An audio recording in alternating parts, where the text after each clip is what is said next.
I would like to tell you about Paul Craigle, the first game warden for the Pelican Island Federal Bird Sanctuary. Now, of course, when I declared on March 14th, 1903, this as our first bird sanctuary, there were no appropriations. There was no United States Fish and Wildlife Service from which we might deploy a federal staff member. So the Florida Audubon Society hired Paul Craigle to do the work for which he had already been volunteering, protecting that last rookery of the brown pelican on Pelican Island. And if a man thought that he might do damage to the bird life around the area of Pelican Island, well, he had to deal with Paul Craigle and his determination to protect those birds and that wildlife. He actually was America's gatekeeper for this beautiful islands and for the birds and for the environment and the habitat across the country. It's such an inspirational story when you think about how one person truly can make a difference. For one man to stand up and be so brave to do something knowing it was the right thing to do and not making any money out of it by any means, just standing up and volunteering his precious time to protect wildlife is just an inspirational story that so many of us can learn about and continue on with his legacy. Germany should be very proud of their son and his efforts here in America.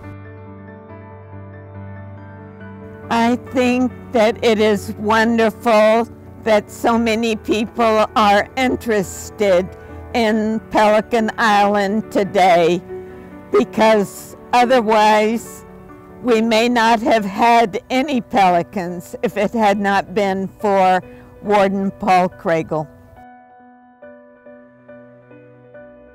Our community learned from the work that Paul Craigle did to show how a community can live together with the environment and with development in a very positive way. To our international visitors, and we have many who come to our area, it's a beautiful area, and they learn what we have done and the messages that we send that they can take back to their own homes, their own countries, and their own communities.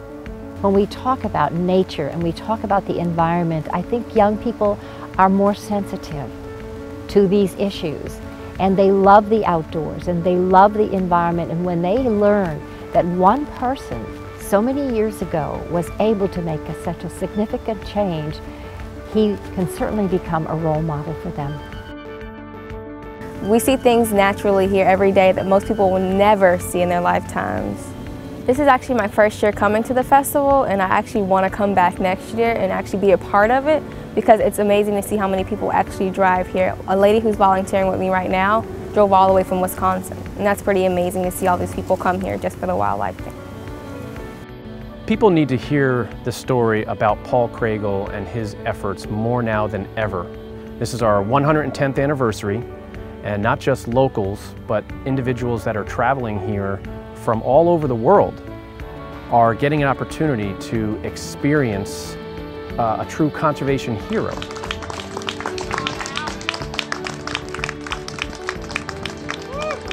I wanted to bring out awareness for Pelican Island National Wildlife Refuge then, because it's celebrating the 110th birthday, and then of course then the whole wildlife refuge system. And I thought it would be a great way then to spread the word with doing something unusual pretty much.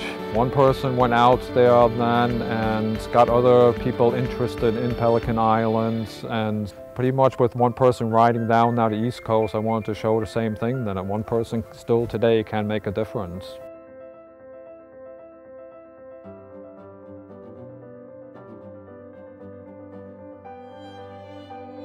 Standing here today at the Paul Craigle Homestead is where Paul Craigle used to look out at Pelican Island National Wildlife Refuge. And that was a 5-acre island at that time. Today, it's 2.8 acres due to human encroachment and wave action from boats and jet skis. We want to protect the island today just as much as Paul Craigle wanted to protect it back in the late 1800s and early 1900s. And if we could have more individuals like Paul Craigle on this planet, the world would be a better place.